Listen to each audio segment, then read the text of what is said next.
Hello everyone, welcome to this YouTube channel and welcome to this React tutorial series.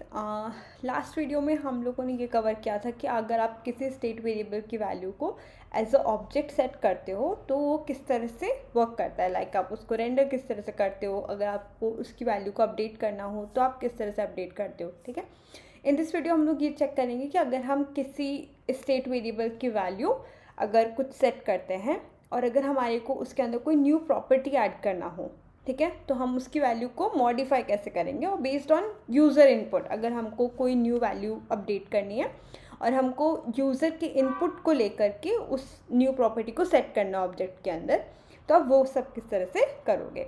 Okay, so let's go. There is nothing theoretical, तो हम लोग notebook pen जैसा कुछ नहीं होगा. ठीक है, but will go directly to the VS code and will start learning. ठीक है, so I'll create another file and I'll say state as object with user input. ठीक है, always make sure कि जब भी आप फाइल का नेमिंग कन्वेंशन कर रहे हो तो always they are very very descriptive, क्योंकि जब भी आप इस तरह से डिस्क्रिप्टिव फाइल्स लिखते हो तो it showcase that you have good experience.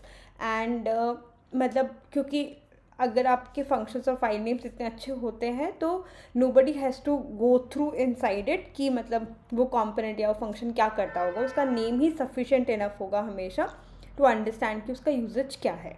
ठीक है, so always remember this to give very good and meaningful names to your component. Okay, alright, so we will create a component, import React from React. हम लोग इसी के अंदर ही साथ में use state hook को भी इंपोर्ट कर लेते हैं. ओके, इफ़ यू नो कि अगर हमको यूज स्टेट हुक डायरेक्टली इस तरह से इंपोर्ट नहीं करने का मन हो तो आप directly use react dot use state भी लिख सकते हो, वो भी आपका वर्क करेगा. ठीक है, तो we will show that, I will show that to you कि अगर आपको वैसे करना हो तो कैसे कर सकते हैं. ठीक है, एक्सपोर्ट फंक्शन हम लोग नेम्ड इंपोर्ट कर रहे हैं, हम लोग डिफ़ॉल्ट इंपोर्ट नहीं कर रहे हैं, पर it is up to you, आपको जो भी करना है आप वो कर सकते हो. ठीक है, state as object user input. ठीक है, ये हम लोगों ने हमारा कंपोनेंट क्रिएट किया है. इसके बाद में हम लोग इसके अंदर रेंडर फंक्शन डिफाइन करेंगे.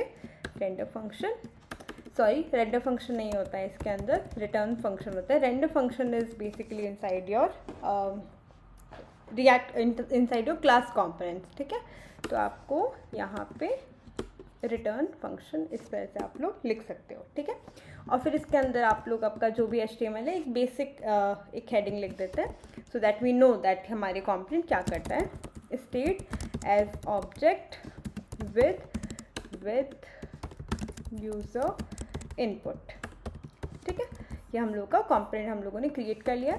अब हम लोग क्या करेंगे, इस कंपोनेंट को हम लोगों को हमारी मेन फाइल के अंदर रेंडर कर इंपोर्ट करना है, जिससे हम लोग इसको ही स्क्रीन पर वापस देख सकें. ठीक है, so we will say state as, ये क्यों नहीं शो कर रहा है. ओके, ये इसलिए नहीं शो कर रहा है because we started like this, state as object user input. Okay, हम लोगों ने यहाँ पे इसको क्लोज कर दिया. Now we will go over here on our terminal. अगर आप टर्मिनल पे अगर आपका एप्लीकेशन ऑलरेडी रनिंग है तो you will be able to see your component directly coming over here. अगर आपका एप्लीकेशन रनिंग नहीं है तो सिंस हम लोगों ने वाइट का सेटअप यूज़ करके ये एप्लीकेशन क्रिएट करी है, you can do the same thing. और आपके एप्लीकेशन को रन करने के लिए you need to run the command npm run dev. ठीक है, और आपकी एप्लीकेशन रन हो जाएगी.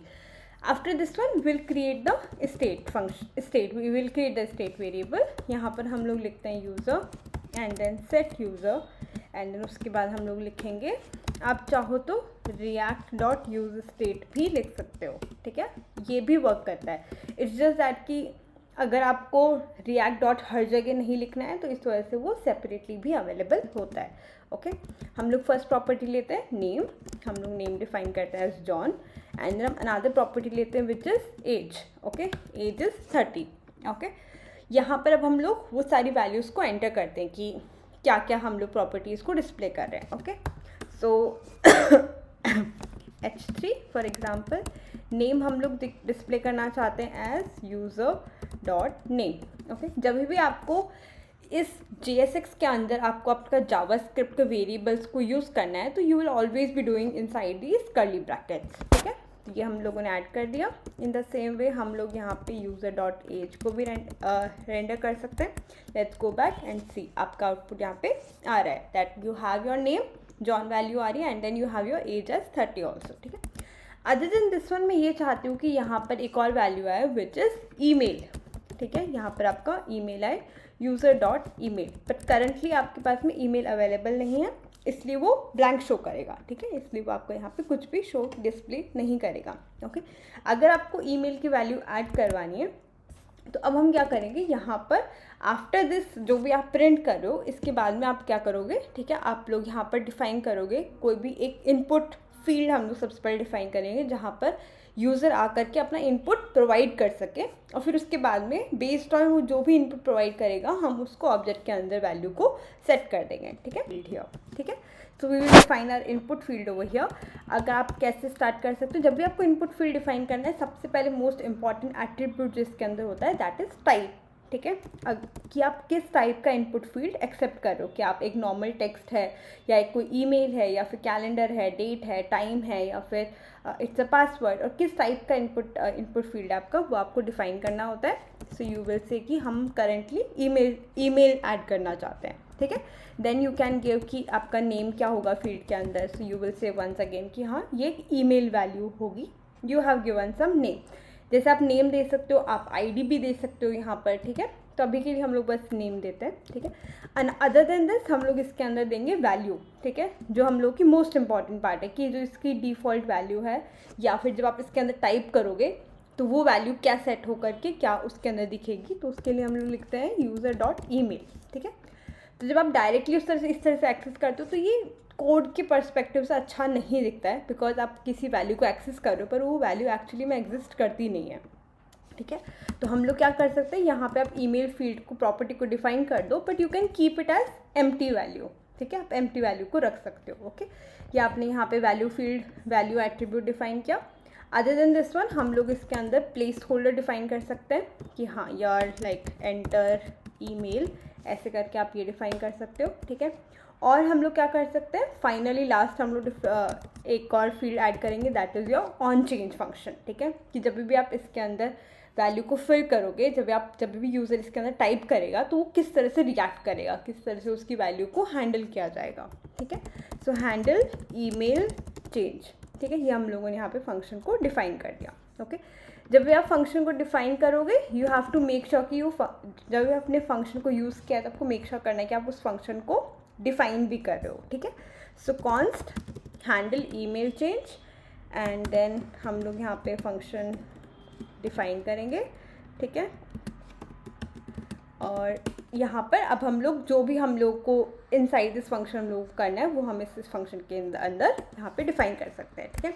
हम लोग को बेसिकली क्या करना है, हमारे ईमेल फील्ड को अपडेट करना है, ठीक है। So what you can do is that set user and then यहाँ पे आपका वापस स्टार्ट हो जाएगा। तो आप यहाँ पे ईमेल फील्ड को यूज़ करना चाहते हो तो आप क्या करना है, तो हम लोग जब भी यूज़र इनपुट को यूज़ करते हो हम लोग इवेंट को यूज़ करते हैं हमेशा, ठीक है।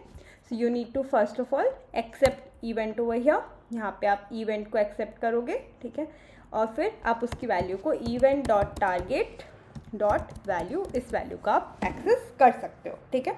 इस तरह से आप अपना ईमेल फील्ड आप सेट कर सकते हो, ओके। सो यहाँ पर अगर मैं अपना ईमेल ऐड करती हूँ hs@email.com, ओके। तो अभी आपने क्या नोटिस किया, यहाँ पे जब आप ईमेल एंटर कर रहे हो तो आपका ईमेल फील्ड यहाँ पर आ रहा है, ईमेल फील्ड आपका अपडेट हो रहा है, ठीक है।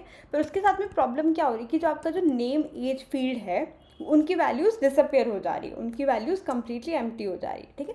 तो ये चीज़ नहीं होनी चाहिए। अगर आप अपना कोई फील्ड अपडेट कर रहे हो तो जो ओल्ड वैल्यूज़ है, ओल्ड प्रॉपर्टीज़ है वो वहीं पर ही रहनी चाहिए, ठीक है। So here we need to use spread operator. Spread operator जब आप यूज़ करोगे तो जो आपकी ओल्ड वैल्यूज़ है वो वैसे के वैसे रहेगी, और आपकी जो न्यू वैल्यूज़ है वो न्यू प्रॉपर्टीज़ है वो अपडेटेड वैल्यूज़ के साथ में ऐड हो जाएगी, ठीक है। So what we will do, spread operator user object comma and then save it, okay. Now let's reload it once again. अभी हमारा नेम है, एज भी है। अब यहाँ पर हम लोग ईमेल एंटर करेंगे hs@email.com। सो अभी नाउ यू विल सी कि आपके पास में नेम वैल्यू भी एग्जिस्ट करती है, एज भी एग्जिस्ट करती है, और आपने जो ऑब्जेक्ट के अंदर नई प्रॉपर्टी ऐड करी है वो भी एग्जिस्ट करती है with the updated user input value. आपने यूज़र से एक इनपुट लिया है और आपने उसको इसके अंदर वैल्यू के अंदर सेव किया, which is event dot target dot value. इसके अंदर आपने उसको सेव करके उस वैल्यू को फाइनली ऑब्जेक्ट की प्रॉपर्टी के अंदर ऐड कर दिया। So this is all that we have covered inside this video. First of all, object के अंदर आप वैल्यूज़ के स्टेट वेरिएबल के अंदर आप ऑब्जेक्ट किस तरह से सेट कर सकते हो, उसकी वैल्यूज़ को रेंडर किस तरह से करते हो। अगर आपको किसी न्यू प्रॉपर्टी को ऐड करना है तो न्यू प्रॉपर्टी कैसे ऐड होगी। अगर आपको न्यू प्रॉपर्टी की वैल्यू को यूज़र इनपुट की हेल्प से आपको अपडेट करना है तो वो आप event dot target dot value से किस तरह से करोगे, ठीक है। अदर देन दिस वन, आपकी ओल्ड प्रॉपर्टीज़ या एग्जिस्टिंग प्रॉपर्टीज़ नहीं डिस्टर्ब होनी चाहिए, तो उसके लिए we will be using spread operator to pertain and to retain the existing property. So that's it for this video. Thank you so much for watching. If you like the video, please leave a comment in the comment box below. Thank you.